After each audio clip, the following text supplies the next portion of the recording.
मित्रों, कक्षा प्लस के ऑनलाइन प्लेटफॉर्म पे आपका पुनः एक बार हार्दिक स्वागत है। पिछली 2 कक्षाओं में हमने बहुत अच्छे अच्छे प्रश्नों पे डिस्कस किया था। बहुत सारे विद्यार्थियों ने इन कक्षाओं को बहुत अच्छी तरह से देखा, विश्लेषण किया और बहुत अच्छे अच्छे कमेंट्स आए। इसके लिए टीम कक्षा प्लस की तरफ से सभी व्यूवर्स का हार्दिक धन्यवाद, साधुवाद। इसी तरह कक्षा प्लस चैनल से जुड़े रहिए और हम आपको पशु परिचर भर्ती परीक्षा 2024 की तैयारी में हम आपके मार्गदर्शक बनेंगे और आपको सफलता की ओर ले जाने का प्रयास करेंगे। पेश है इसी क्रम में पशुपालन विज्ञान एनिमल हस्बेंड्री से संबंधित महत्वपूर्ण 50 प्रश्नों का संकलन। आप इसे ज़रूर देखें, वीडियो को अंत तक देखें, लाइक करें, सब्सक्राइब करें। पेश है आगे के 50 प्रश्न। प्रथम प्रश्न है, भारत में पशुपालन के सर्वप्रथम सबसे पहले साक्ष्य कहाँ मिले थे? भारत में पशुपालन के सर्वप्रथम साक्ष्य कहाँ मिले थे?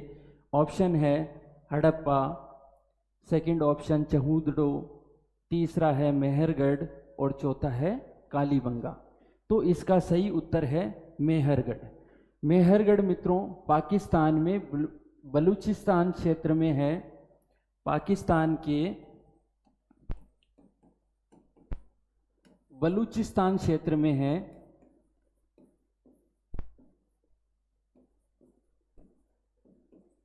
बलूचिस्तान क्षेत्र में है और सबसे पहले पशुपालन के जो अवशेष है वो मेहरगढ़ में मिले हैं। वेटेनरी विज्ञान या पशु चिकित्सा विज्ञान के जनक फादर कौन थे? वेटेनरी विज्ञान या पशु चिकित्सा विज्ञान के जनक कौन हैं? तो इसके ऑप्शन देखते हैं, स्प्लांजीनी, संपत कुमार, भट्टाचार्य और शालिहोत्रा। तो इसका सही उत्तर है शालिहोत्रा। जैसा कि आप इमेज में देख रहे हैं, ये है शालिहोत्रा जो वेटेनरी विज्ञान के जनक माने जाते हैं। शालिहोत्रा की एक सचित्र पांडुलिपि से ये 2 पन्ने हमने यहाँ संकलित किए हैं। जैसा कि आप इसमें देख सकते हैं, इनमें अलग अलग घोड़ों की नस्लों के बारे में बताया गया है। राजस्थान में प्रथम डेयरी महाविद्यालय कहाँ है? राजस्थान में प्रथम डेयरी महाविद्यालय कहाँ है? ऑप्शंस है उदयपुर, जयपुर, कोटा और जोधपुर। तो इसका सही उत्तर है उदयपुर। देखो, जैसे हमने इमेज संकलित की है आपकी सुविधा के लिए, डेयरी एवं खाद्य प्रौद्योगिकी महाविद्यालय, ये महाराणा प्रताप कृषि एवं प्रौद्योगिकी विद्यालय उदयपुर के अधीन कार्यरत है और ये राजस्थान का प्रथम डेयरी महाविद्यालय है। राजस्थान में सर्वाधिक कौन सा पशुधन पाया जाता है? राजस्थान में जो पशुधन है उसमें से किस पशु की संख्या सबसे अधिक है? ऑप्शन है ऊंट, बकरी, भेड़ और गाय। तो इसका सही उत्तर है मित्रों बकरी। गौट है वो राजस्थान में सबसे अधिक मात्रा में पाई जाती है। अगला प्रश्न, विश्व रेबीज दिवस, विश्व रेबीज दिवस, वर्ल्ड रेबीज डे कब मनाते हैं? ऑप्शन देखते हैं, 5 जून, 5 जून को अपन विश्व पर्यावरण दिवस मनाते हैं। क्या मनाते हैं? विश्व पर्यावरण दिवस।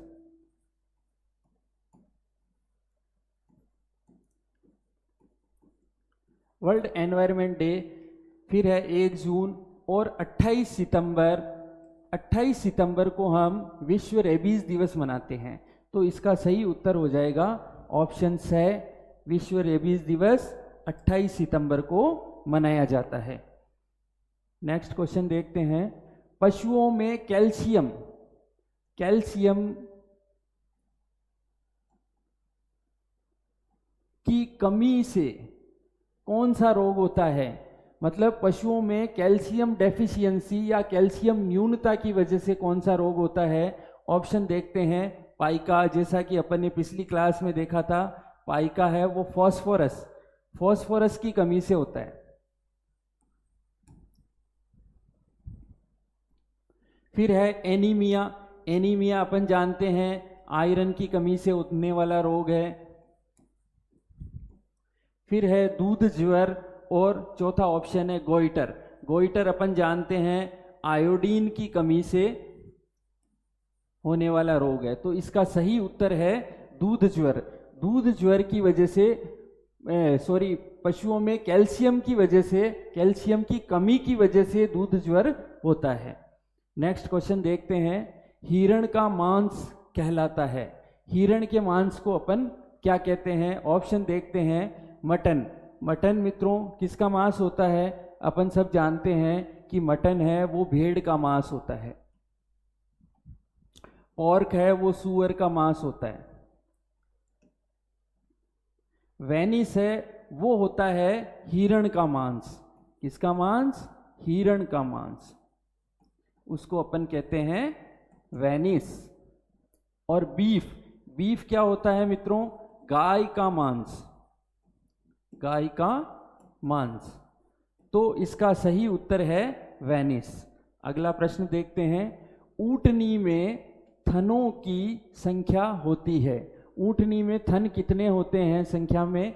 तो इसके ऑप्शन है 14, 14। अगला ऑप्शन है 4, तीसरा ऑप्शन है 2 और चौथा ऑप्शन है 10। तो इसका सही उत्तर है मित्रों 4। ऊंटनी में 4 थन पाए जाते हैं। भदावरी भैंस में, भदावरी भैंस में वसा कितने प्रतिशत पाई जाती है?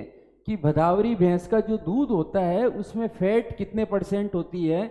ऑप्शन देखते हैं। 12 से 14%, 8 से 10%, 7 से 8% और 7%। तो इसका सही उत्तर है 12 से 14%। 12 to 14% fat in the milk of Bhadawari buffalo. Next question देखते हैं। घोड़ों का समूह, घोड़ों का समूह क्या कहलाता है? मित्रों ये बहुत ही महत्वपूर्ण प्रश्न है। देखो जैसे कि हम जानते हैं हर्ड है वो क्या है? गाय या भैंस, गाय या भैंस, भैंसों का समूह, गायों या भैंसों का समूह, इसको बोलते हैं हर्ड। फिर pack, A pack of horses और वॉल्व्स, मतलब घोड़ों का जो समूह होता है, घोड़ों का जो समूह होता है या जो भेड़ियों का समूह होता है उसको अपन क्या बोलते हैं? पैक बोलते हैं। Drove, A drove of, A drove of pigs, सूअरों के समूह को अपन बोलते हैं ड्रॉव, और भेड़ों के समूह को a flock, a flock of sheep. भेड़ों के समूह को अपन क्या कहते हैं? फ्लॉक कहते हैं। तो प्रश्न में पूछा है घोड़ों का समूह क्या कहलाता है, तो इसका सही उत्तर हो जाएगा पैक। अगला प्रश्न देखते हैं। भेड़ के वक्ष के पास से ऊन उतारना क्या कहलाता है? जो भेड़ होती है उसके वक्ष के आसपास जो ऊन होती है उसको रिमूव करने की जो प्रक्रिया है, उसको हटाने की जो प्रक्रिया है, उसको क्या कहते हैं? ऑप्शन देखते हैं। क्लिपिंग पहला ऑप्शन है, दूसरा है क्लीटिंग, तीसरा ऑप्शन है क्रंचिंग और चौथा ऑप्शन है हैचिंग। तो भेड़ों के वक्ष के पास से ऊन हटाने की प्रक्रिया को हम कहते हैं क्रंचिंग। तो इसका सही उत्तर हो जाएगा क्रंचिंग, ऑप्शन 3। राष्ट्रीय डेयरी अनुसंधान संस्थान NDRI, national dairy research institute कहाँ है? राष्ट्रीय डेयरी अनुसंधान संस्थान कहाँ है? ऑप्शन देखते हैं। इज्जत नगर, जो कि कहाँ पे है? यूपी में है। करनाल हरियाणा, मेरठ ये भी यूपी में है, और मथुरा ये भी यूपी में है। तो राष्ट्रीय डेयरी अनुसंधान संस्थान NDRI, national dairy research institute स्थित है करनाल हरियाणा में। तो इसका सही ऑप्शन है करनाल हरियाणा। जैसा कि आप इस स्लाइड में देख रहे हैं, राष्ट्रीय डेयरी अनुसंधान संस्थान का ये चित्र दिखा रखा है ताकि आपको ये याद रहे, मेमोरी में रहे कि ये हरियाणा में करनाल में स्थित है। राजस्थान में प्रति व्यक्ति प्रतिदिन कितना ग्राम दूध उपलब्ध होता है? मतलब प्रति व्यक्ति को जो जितना दूध उत्पादन होता है तो प्रति व्यक्ति के हिस्से में कितना दूध उसके हिस्से में आता है। तो इसके ऑप्शन देखते हैं अपन। 1138 ग्राम, अगला ऑप्शन है 459 ग्राम, तीसरा ऑप्शन है 500 ग्राम और अगला ऑप्शन है 1000 ग्राम। तो इसका सही उत्तर है 1138 ग्राम। राजस्थान में प्रति व्यक्ति प्रतिदिन 1138 ग्राम दुग्ध प्रति व्यक्ति के हिस्से में आता है, जबकि भारत में इसकी संख्या कितनी है? 459 ग्राम। भारत में कितनी है? 459 ग्राम। तो राजस्थान के संदर्भ में अगर इसका उत्तर अपन देखेंगे तो इसका सही उत्तर है 1138 ग्राम। अगला प्रश्न, रजत क्रांति। रजत क्रांति का संबंध है। मित्रों, ये जो क्रांति का प्रश्न है, कोई ना कोई क्रांति परीक्षा में पूछी जाती है। अपन देखते हैं। अंडा, एग, एग के उत्पादन से है या तिलहन के उत्पादन से है या दुग्ध के उत्पादन से है या ऊन के उत्पादन से है। तो रजत क्रांति, सिल्वर रिवॉल्यूशन है, वो अंडे के उत्पादन से संबंधित है। ये हो गई रजत क्रांति। तिलहन के उत्पादन से पीली क्रांति, पीली क्रांति, इसको पीत क्रांति भी कहते हैं। अगला ऑप्शन देखते हैं। दुग्ध, दुग्ध के उत्पादन से श्वेत क्रांति, इसके जनक अपन ने पिछली क्लास में डिस्कस किया था, डॉक्टर वर्गीज कुरियन। और लास्ट ऑप्शन है ऊन। तो इसका सही उत्तर है अंडे के उत्पादन से रजत क्रांति का संबंध है। अगला प्रश्न देखते हैं। आरबीसी का कब्रिस्तान। आरबीसी क्या होती है? रेड ब्लड सेल, लाल रुधिर कणिका। इसका कब्रिस्तान किसे कहते हैं? शरीर का वह कौन सा अंग है जहां पे आरबीसी जाके डिस्ट्रॉय हो जाती है? ऑप्शन देखते हैं। यकृत या लीवर, दूसरा है हृदय या हार्ट, तीसरा है प्लीहा या स्प्लीन और चौथा ऑप्शन है आमाशय या स्टोमक। तो इसका सही उत्तर है प्लीहा, स्प्लीन। इसको अपन क्या बोलते हैं? Graveyard of RBC. आरबीसी का हिंदी में क्या लिखेंगे? इसको लाल रुधिर कोशिका, लाल रुधिर कोशिकाएं। इनको अपन रेड ब्लड सेल्स या रेड ब्लड कार्पसेल्स भी बोलते हैं और इनको इरिथ्रोसाइट भी बोलते हैं, इरिथ्रोसाइट्स। और इनका जो लाइफ स्पान है, जो जीवन काल है, वो 100 से 120 दिन, 100 to 120 डेज होता है। और आरबीसी जब 100 से 120 दिन पूरे कर लेती है तो कहाँ पहुँचती है? प्लीहा में। वहाँ पे जो मैक्रोफेज कोशिकाएं होती है वो इसका भक्षण कर लेती है, इसको नष्ट कर देती है। अगला प्रश्न देखते हैं। एक नर जनन कोशिका से कितने शुक्राणु, शुक्राणु को बोलते हैं अपन स्पर्म। तो एक नर जनन कोशिका से कितने शुक्राणु बनते हैं? ऑप्शन देखो, 4, 8, 16 और 32। तो इसका सही उत्तर है 4। एक नर जनन कोशिका से 4 शुक्राणु का निर्माण होता है। अगली स्लाइड में देखो, जैसा कि ये आपको दिख रहा है चित्र, ये है नर जनन कोशिका, स्पर्मेटोगोनियम इसको बोलते हैं, स्पर्मेटोगोनियम। जब इसमें विभाजन होता है तो क्या बनेगी? Primary spermatocytes. क्या बनती है? प्राइमरी स्पर्मेटोसाइट्स कोशिकाएं बनती है। फिर इसमें मियोसिस फर्स्ट मतलब अर्धसूत्री विभाजन प्रथम होता है, तब क्या बनती है, सेकेंडरी स्पर्मेटोसाइट्स, द्वितीयक स्पर्मेटोसाइट कोशिका बनती है। फिर उसमें मियोसिस सेकंड होता है, मतलब अर्धसूत्री विभाजन द्वितीय होता है, तब क्या बनती है, स्पर्मेटिड्स बनती है। और स्पर्मेटिड्स में मैचुरेशन होता है तो क्या बनते हैं, मैच्योर स्पर्म बन जाते हैं, परिपक्व शुक्राणु का निर्माण होता है। इस प्रकार इस पूरी की पूरी प्रक्रिया को अपन कहते हैं स्पर्मेटोजेनेसिस। स्पर्मेटोजेनेसिस हिंदी में क्या बोलेंगे, शुक्राणु जनन, शुक्राणु जनन। तो एक नर कोशिका से मतलब एक स्पर्मेटोगोनियम से कितने स्पर्म बन गए, यहाँ पे 4 स्पर्म बन गए। इस पूरी प्रक्रिया को बोलते हैं अपन स्पर्मेटोजेनेसिस। अगला प्रश्न देखते हैं, टी आकार का गर्भाशय, टी आकार का गर्भाशय किस मादा में पाया जाता है, मतलब जानवरों में कौन सी मादा ऐसी है जिसका गर्भाशय टी आकार का होता है। तो ऑप्शन देखते हैं, बकरी, घोड़ी, गाय और कुतिया। तो इसका सही उत्तर है मित्रों घोड़ी। जो फीमेल हॉर्स है उसमें जो गर्भाशय है उसकी शेप कैसी होती है, अंग्रेजी के टी अक्षर जैसी होती है।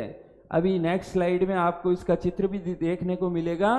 देखो इस प्रकार ये है गर्भाशय का चित्र, किसका, घोड़ी का, घोड़ी के गर्भाशय का चित्र है। और इसकी शेप क्या होती है, अंग्रेजी वर्णमाला के टी अक्षर जैसी होती है। देखो आप बिल्कुल टी जैसा लग रहा है अपने को।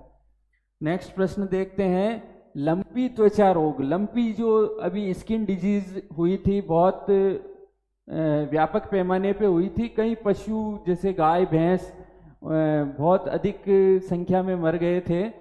तो उस लंपी त्वचा रोग का जो रोग कारक है, जो पैथोजन है, वो कौन होता है। ऑप्शन है जीवाणु, विषाणु, प्रोटोजोआ और कवक।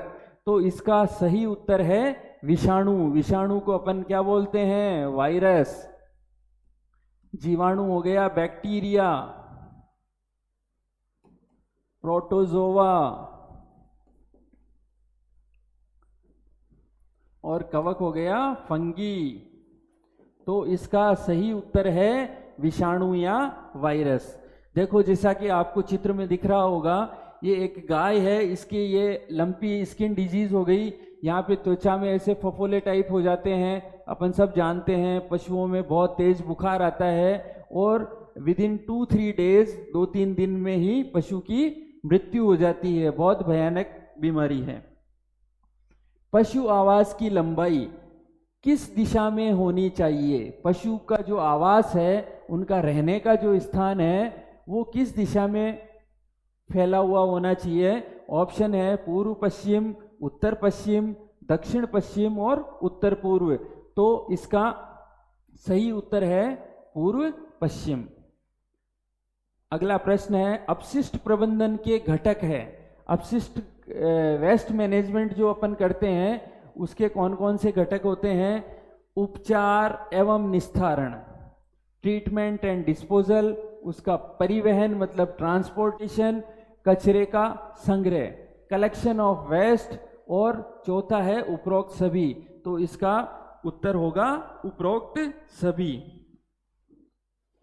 दूध का तापमान ज्ञात किया जाता है। दूध का तापमान मित्रों कौन से उपकरण की मदद से हम ज्ञात कर सकते हैं। ऑप्शन देखते हैं, एमीटर और वोल्ट मीटर, ये दोनों तो विद्युत से संबंधित है। एमीटर क्या करता है, विद्युत धारा का मापन करता है, विद्युत धारा का मापन करता है। वोल्ट मीटर क्या करता है, विभवांतर का मापन करता है। फ्लोटिंग डेयरी थर्मोमीटर, देखो इसके नाम से ही अपने को लग रहा है डेयरी शब्द आ रहा है। फ्लोटिंग डेयरी थर्मोमीटर ये है वो दूध का तापमान ज्ञात करने का उपकरण है। पायरोमीटर है वो फायर, फायर क्या होती है, आग। तो ये भी टेम्परेचर मेजरिंग ही है। तो इसका सही उत्तर है फ्लोटिंग डेयरी थर्मोमीटर। देखो नेक्स्ट स्लाइड में ऐसा होता है फ्लोटिंग डेयरी थर्मोमीटर। यहाँ पे ये कैलिब्राइजेशन होता है। अपन क्या करते हैं, जिस भी पात्र में दूध है उसमें इसको डुबो देते हैं तो ये फ्लोट करता रहता है, मतलब तैरता रहता है, और यहाँ इसमें अपने को टेम्परेचर का पता लग जाता है। इसमें भी पारा भरा हुआ रहता है। यहाँ पे एक बल्ब होता है और यहाँ पे ये कैलिब्राइजेशन होता है, ये मतलब नंबर लिखे हुए रहते हैं। तो पारे का जो तल है जिस नंबर को टच कर रहा है वो दूध का टेम्परेचर हो जाता है। अगला प्रश्न देखते हैं, अंडे में खनिज लवण की मात्रा कितने प्रतिशत होती है? अंडा होता है उसमें मिनरल्स खनिज लवण कितने परसेंट होते हैं? ऑप्शन देखते हैं, 66.5%, 10.7%, 11.8% और 11%। तो इसका सबसे सही उत्तर है 10.7%। 10.7% मिनरल्स होते हैं। अगला प्रश्न देखते हैं, प्राचीन काल में लड़ाई के लिए मुर्गी की कौन सी नस्ल पाली जाती थी? प्राचीन काल में जो मुर्गियों की लड़ाई होती थी उसमें कौन सी नस्ल की मुर्गी से लड़ाई करवाई जाती थी? ऑप्शंस है शेड, Island, Red, White Leghorn, third option है असील और चौथा है कड़कनाथ। तो इसका सही उत्तर है असील। असील नस्ल की जो मुर्गी होती थी वो लड़ने में बहुत ही परफेक्ट होती है, और प्राचीन काल में मुर्गी की जो लड़ाई होती थी उसमें असील नस्ल की मुर्गी का प्रयोग किया जाता था। देखो जैसा कि आपको चित्र में दिख रहा होगा, ये असील नस्ल की मुर्गी है और इनका उपयोग लड़ाई में किया जाता था। अगला प्रश्न देखते हैं, राइकाओं का कौन सा समूह ऊंट चराता था? तो मित्रों अपन जानते हैं राजस्थान की एक जाति है राइका या रेबारी जो कि ऊंट पालन का व्यवसाय करती है। तो राइकाओं का कौन सा समूह ऊंट को चराता था? ऑप्शन है मारू, झटका, काटना और निगल। तो इसका सही उत्तर है मारू। मारू जो समूह था राइका या रेबारी प्रजाति का वो ऊंट को चराता था। अगला प्रश्न देखते हैं, कृष्णमृग किस अभयारण्य में पाए जाते हैं? कृष्णमृगों का जो निवास स्थान है वो कौन सा है, कौन सा अभयारण्य है? पहला ऑप्शन है रणथंभौर सवाई माधोपुर, सरिस्का अलवर, सीता माता अभयारण्य प्रतापगढ़ और तालछापर चूरू। तो ये दोनों तो बाघ परियोजनाएं हैं, रणथंभौर और सरिस्का। सीता माता अभयारण्य है वो उड़न गिलेरी के लिए प्रसिद्ध है, और तालछापर चूरू है वो कृष्ण मृगों का जो निवास स्थान है। तो इसका सही उत्तर है तालछापर चूरू। अगला देखो इसमें स्लाइड में दिखा भी रखा है, ये ऐसे होते हैं कृष्ण मृग जो तालछापर चूरू में पाए जाते हैं। तालछापर चूरू, तालछापर अभयारण्य कौन से जिले में स्थित है? चूरू। अगला प्रश्न देखते हैं, कैलाश सांखला संबंधित थे। कैलाश सांखला है वो किससे संबंधित थे? ऑप्शन है बाघ संरक्षण से, सांप संरक्षण से, विश्नोई जाति से या काले हिरण से। तो इसका सही उत्तर है बाघों के संरक्षण से संबंधित थे। अगली स्लाइड में हमने इनका चित्र भी दिखा रखा है। इनको tiger man of India, tiger man of India भी कहा जाता है। ये थे डॉक्टर कैलाश सांखला। दूध से क्रीम को किस विधि द्वारा पृथक किया जाता है? मतलब दूध में से जो क्रीम को अगर अपन सेपरेट करेंगे तो उसके पीछे कौन सा सिद्धांत कार्य करता है, कौन सी मशीन काम में लेते हैं? तो इसके ऑप्शन देखो, पाश्चुरीकरण है, रासायनिक विधि है, अपकेंद्रण है और जैविक विधि है।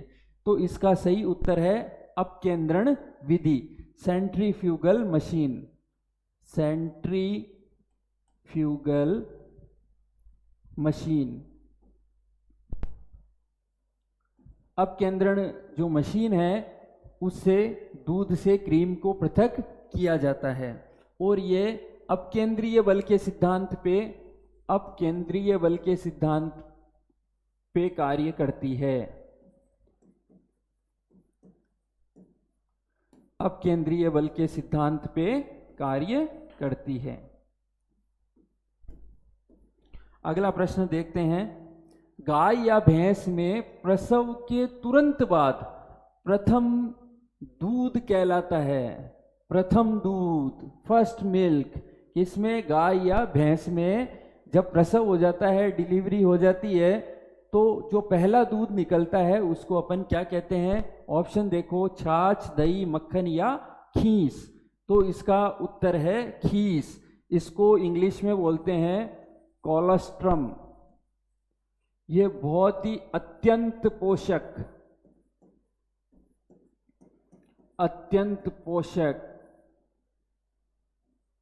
पेय है।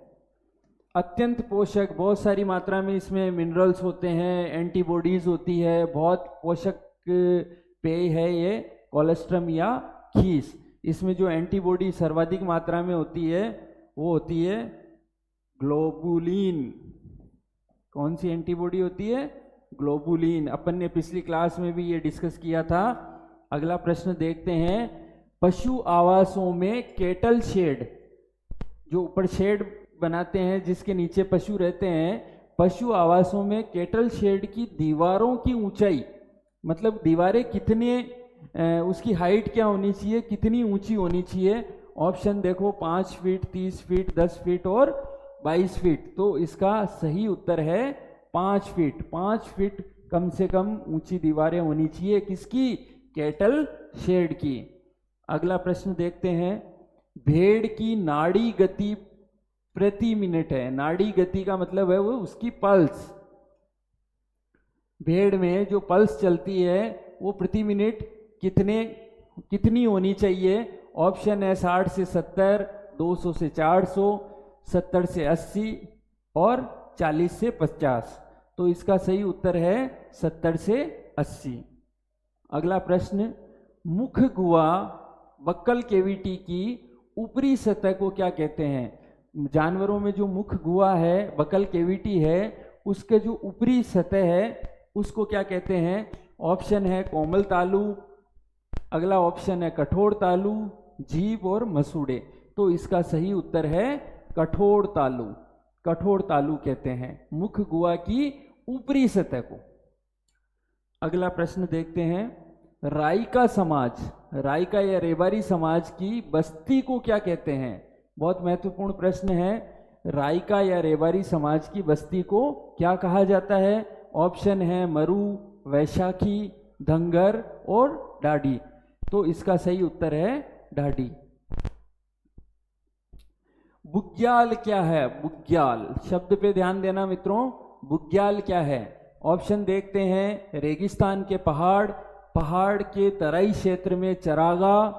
अगला ऑप्शन है 12,000 फीट ऊंचे पहाड़ों के ऊपर चरागाह।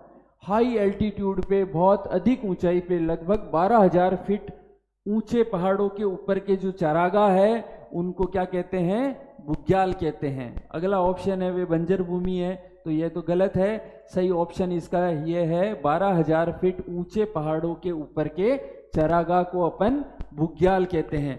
हमने इसका चित्र भी संकलित किया है। देखो, इस प्रकार हाई एल्टीट्यूड पे जो चरागाह है उनको अपन कहते हैं बुग्याल। क्या नाम है उनका? बुग्याल। अगला प्रश्न देखते हैं, गाभिन पशु के लिए आच्छादित क्षेत्र होता है। गाभिन पशु के लिए आच्छादित क्षेत्र कितना होना चाहिए? ऑप्शन देखते हैं, 15 से 20 वर्ग फीट, 25 से 35 वर्ग फीट, 120 से 140 वर्ग फीट। अगला ऑप्शन है 100 से 120 फीट। तो इसका सही उत्तर है 100 से 120 फीट। नेक्स्ट क्वेश्चन, जाइगोमेटिक लार ग्रंथि किसमें पाई जाती है? जाइगोमेटिक लार ग्रंथि, जाइगोमेटिक सलाइवरी ग्लैंड कौन से पशु में पाई जाती है? बहुत ही महत्वपूर्ण प्रश्न है। ऑप्शन देखते हैं, कुत्ता, घोड़ा, भैंस और गाय। तो इसका सही उत्तर है कुत्ता।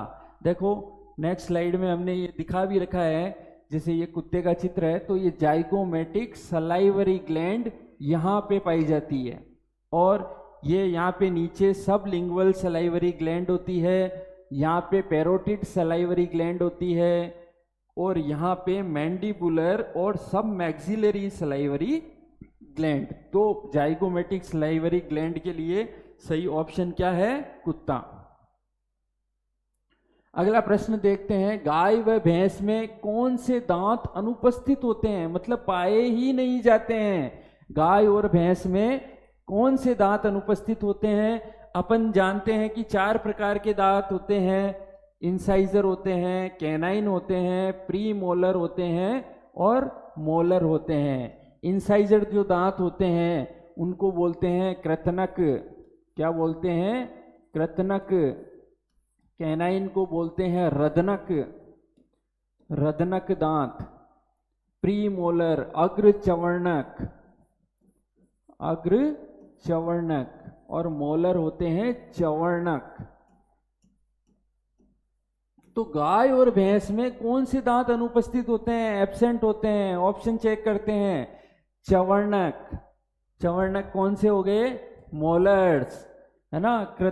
कृंतन हो गए, इंसाइजर। कील नुमा दांत, देखो ऑप्शन में क्या लिखा हुआ है? कील नुमा दांत। ये दांत होते हैं कौन से? रदनक, जो चीरने और फाड़ने का कार्य करते हैं। तो गाय और भैंस में चूंकि ये दोनों शाकाहारी जंतु है, इसलिए इनमें रदनक दांत नहीं होते हैं। तो इसका सही उत्तर है कील नुमा दांत अनुपस्थित होते हैं, क्योंकि ये शाकाहारी है और शाकाहारियों के लिए रदनक की कोई आवश्यकता नहीं है, इसलिए। अगला प्रश्न देखते हैं, एक सांड को 100 किलोग्राम शुष्क भार पर कितना शुष्क चारा देना चाहिए? एक सांड को 100 किलोग्राम शुष्क भार अगर उसका, तो उसको कितना चारा देना चाहिए? ऑप्शन देखो, 3.5 किलो, 2.5 किलो, 1 किलो और 4 किलो। तो इसमें देखो सही उत्तर है 2.5 kg, किलोग्राम। 2.5 किलो, 100 किलो का शुष्क भार वाला अगर एक सांड है तो उसको 2.5 किलो शुष्क चारे की आवश्यकता होती है। अगला प्रश्न देखते हैं, पशु ब्याहने के कितने सप्ताह पूर्व दूध निकलना बंद कर देता है? पशुओं में जब डिलीवरी होती है, ब्याहते हैं, तो उससे कितने सप्ताह पहले ही उनका दूध आना बंद हो जाता है? ऑप्शन है 8 से 15 सप्ताह पूर्व, 3 से 4 सप्ताह पूर्व, 1 से 2 सप्ताह पूर्व और 7 से 9 सप्ताह पूर्व। तो इसका सही उत्तर है 7 से 9 सप्ताह पूर्व, 7 to 9 वीक्स बिफोर। गाय का स्थायी दंत सूत्र, परमानेंट डेंटल फॉर्मूला क्या होता है? गाय का स्थायी दंत सूत्र क्या होता है? देखो ऑप्शन देखो, 0/4, ये तो हो गए इंसाइजर, ये कैनाइन, ये प्री मोलर और ये मोलर। तो 0/4 प्लस 0/0 प्लस 3/3 प्लस 3/3। तो इसमें देखो अपन ने अभी पढ़ा था कि गाय और भैंस में जो कैनाइन्स या रदनक दांत है, जो चीरने और फाड़ने का कार्य करते हैं, वो अनुपस्थित होते हैं। तो यहाँ पे 0 और 0/0, मतलब ये जो कैनाइन होते हैं ये 0/0 है, इसका मतलब ये ऑप्शन हो सकता है। अब देखो, गाय में जो स्थायी दंत होते हैं वो कितने होते हैं? 32 होते हैं। तो इसको याद रखने का तरीका क्या है? 0033/4033, 0033/4033, 0033/4033। इनको गिनते हैं, देखो ऊपरी जबड़े में कितने हो गए? 6 दांत, और निचले जबड़े में कितने हो गए? 4 और 3 7 और 3 10। अब इसको 2 से मल्टीप्लाई कर दो। ऊपरी जबड़े में कितने हो गए? 12 दांत, और निचले जबड़े में कितने हो गए? 20 दांत। इनकी टोटल होती है 32, तो 32 दांत। तो गाय का स्थायी दंत सूत्र क्या है?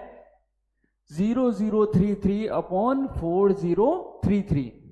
अगला प्रश्न देखते हैं, पशुओं में भार ज्ञात करने का उद्देश्य क्या होता है, कि उनका अपन भार जो वेट करते हैं उसके पीछे क्या अपना एम होता है? चारा देने के लिए, मांसार्थ पशु मांस की मात्रा ज्ञात करने के लिए, दवाई की मात्रा निर्धारित करने के लिए, और चौथा ऑप्शन है ऑल ऑफ द अबव, ये सभी प्रयोजन के लिए अपन पशुओं का भार ज्ञात करते हैं। अगला प्रश्न देखते हैं, टर्की में चेचक बीमारी का रोग कारक है। टर्की में जो मुर्गियों में जो चेचक बीमारी हुई थी, फाउल पॉक्स बोलते हैं उसको, क्या बोलते हैं? Fall pox. तो उसका जो रोग कारक है, जो पैथोजन है जिसकी वजह से वो रोग हुआ, उसका क्या नाम है? ऑप्शन देखो, बोरेलियोटा एबियम, बोरेलियोटा एबियम। अगला है बोरेलियोटा मेलीग्रेडिस। अगला ऑप्शन है बोरेलियोटा कोलुम्बी, और फोर्थ ऑप्शन है सभी। तो इसका सही उत्तर है बोरेलियोटा मेलीग्रेडिस। नाम याद रखना है अपने को, बोरेलियोटा मेलीग्रेडिस। अगला प्रश्न देखते हैं, लासोटा वैक्सीन। लासोटा वैक्सीन किस रोग में लगाई जाती है? तो जैसा कि आपको चित्र में दिखा रखा है, ऐसा होता है ये वैक्सीन। और ऊपर क्या लिखा हुआ है यहाँ पे? रानीखेत डिजीज, मतलब मुर्गियों में जो रानीखेत रोग होता है उसके लिए अपन लासोटा वैक्सीन का यूज करते हैं। लासोटा वैक्सीन मुर्गियों में रानीखेत रोग की वैक्सीन होती है। अगला प्रश्न देखते हैं, आर्थिक दृष्टिकोण से सर्वाधिक हानि पहुंचाने वाला रोग, मतलब आर्थिक दृष्टि से सबसे ज्यादा जो नुकसान करता है पशुओं में, वो कौन सा रोग है? लंपी रोग, खुरपका, मुंह पका, इसको एफएमडी बोलते हैं अपन, फुट एंड माउथ डिजीज। तीसरा ऑप्शन है जहरबाद, और चौथा है थनैला रोग, मतलब ये थन से संबंधित है, थनैला रोग।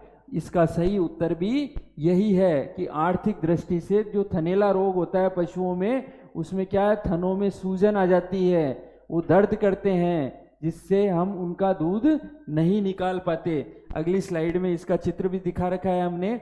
देखो, इस प्रकार से थनों में इन्फेक्शन हो जाता है, सूजन आ जाती है, जिसकी वजह से हम इनका दूध नहीं निकाल पाते।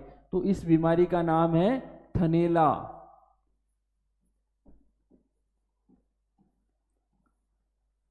अगला प्रश्न देखते हैं, गाय का आमाशय, जो उसका स्टोमक होता है, कितने भागों में बटा होता है? तो अपन जानते हैं कि जो रूमिनेंट्स होते हैं उनमें जो स्टोमक है वो 4 चैम्बर्ड होता है, मतलब 4 भागों में विभाजित होता है। ऑप्शन देखते हैं 4, 3, 2, 1। तो इसका सही उत्तर है 4। गाय का जो आमाशय है वो 4 भागों में विभाजित होता है। नेक्स्ट स्लाइड में अपन देखेंगे, जैसे देखो ये गाय है, तो इसके जो आमाशय है इसका वो 4 भाग कौन कौन से हैं? पहला भाग होता है रूमन, पहला भाग क्या है? रूमन। दूसरा भाग रेटिक्यूलम, दूसरा भाग कौन सा है?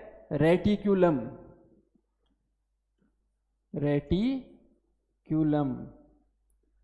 तीसरा भाग होता है ओमासम। कहाँ पे होता है ओमासम? ये यहाँ पे तीसरा भाग है ओमासम। और चौथा भाग है इसका, चौथा भाग कौन सा है? एबोमासम। कौन सा भाग है?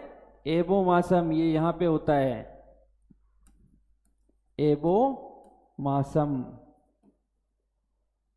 तो इस प्रकार से जो रूमिनेंट्स है उनका जो आमाशय है वो 4 भागों में विभाजित होता है।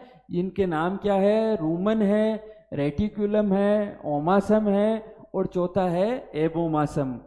अगला देखो, गर्भकाल में बच्चों में लग जाने वाला रोग। गर्भकाल में जो गर्भस्थ शिशु है उसमें जो रोग लग जाता है तो उसको अपन क्या कहते हैं? देशी रोग, विदेशज रोग, जन्मजात रोग या पेंजुटिक रोग। तो इसका सही उत्तर है जन्मजात रोग। अगला प्रश्न देखते हैं, ऊंट में कौन सा भाग अनुपस्थित होता है, मतलब ऊंट के आमाशय में कौन सा भाग अनुपस्थित होता है, मतलब नहीं पाया जाता है। तो अभी अभी अपन ने पिछले प्रश्न में ही देखा था कि 4 भाग होते हैं, लेकिन ऊंट में एक भाग अनुपस्थित होता है और वो भाग होता है ओमेजम। ओमेजम है वो ऊंट में नहीं पाया जाता। बाकी रेटिकुलम होगा, रूमन होगा और एबोमासम भी होगा। अगला प्रश्न देखते हैं, अफ्रीकी अरब रोग किसका उदाहरण है। अफ्रीकन जो अरब डिजीज है वो किसका उदाहरण है, देशी रोग का, पशु महामारी का, पेंजूटिक रोग का या विदेशज रोग का। विदेशज का मतलब है विदेश से जो पैदा हुआ है, तो अफ्रीकन अरब रोग है वो क्या है, विदेशज रोग है। अगला प्रश्न देखते हैं, प्रसूति ज्वर। प्रसूति ज्वर किस कारण से होता है। ऑप्शन देखो, कैरोटीन की अधिकता से, कैल्शियम की अधिकता से, कैल्शियम की न्यूनता से, और चौथा ऑप्शन है लैक्टोज न्यूनता से। तो इसका सही उत्तर है कैल्शियम की न्यूनता से, due to deficiency of calcium. Calcium की न्यूनता से कौन सा रोग हो जाता है, प्रसूति ज्वर। अगला प्रश्न देखते हैं, भारतीय बकरियों में सबसे बड़ी बकरी की नस्ल, सबसे बड़ी बकरी की नस्ल कौन सी है मित्रों। ऑप्शन देखते हैं, जमुनापारी, सानेन, अंगीरा और बीटल। तो इसका सही उत्तर है जमुनापारी। भारतीय बकरियों में सबसे बड़ी बकरी की नस्ल है जमुनापारी। अगला प्रश्न, दूध की रानी। दूध की रानी, इसको कॉट कर देते हैं, दूध की रानी किस बकरी को कहा जाता है। दूध की रानी किस बकरी को कहा जाता है। ऑप्शन है सिरोही, जखराना, बाखरी और सानेन। ऑप्शन वापस दोहरा रहा हूं, सिरोही, जखराना, बाखरी और सानेन। तो इसका सही उत्तर है सानेन। सानेन जो बकरी होती है वो दिखने में बहुत सुंदर होती है और इसको अपन दूध की रानी कहते हैं, क्योंकि बहुत अधिक मात्रा में ये दूध देती है। इसका नाम सानेन कैसे पड़ा, देखो चित्र में आपको दिख रहा होगा, जैसे ये बकरी है, ये है सानेन बकरी। इसको अपन कहते हैं दूध की रानी, दूध की रानी। अब ये सानेन नाम इसका कैसे पड़ा कि जो स्विट्जरलैंड है, स्विट्जरलैंड, उसमें एक घाटी का नाम है सानन घाटी। तो स्विट्जरलैंड की सानन घाटी में ये बकरी पाई जाती है और बहुत अधिक मात्रा में ये दूध देती है, इसलिए इसका नाम दूध की रानी पड़ा। मित्रों, इसी प्रकार के बहुत ही महत्वपूर्ण प्रश्नों के दोहरान के लिए जुड़े रहिए हमारे चैनल कक्षा प्लस से। कक्षा प्लस की टीम आपकी सफलता में अपना योगदान करेगी और हमारे चैनल को लाइक करें, सब्सक्राइब करें, शेयर करें और हमारे टेलीग्राम चैनल से भी जुड़ें। पिछले दोनों वीडियो में जितना आपने इसको व्यू किया है, देखा है, सराहा है, इसी अपेक्षा के साथ अगली क्लास कल होगी। धन्यवाद।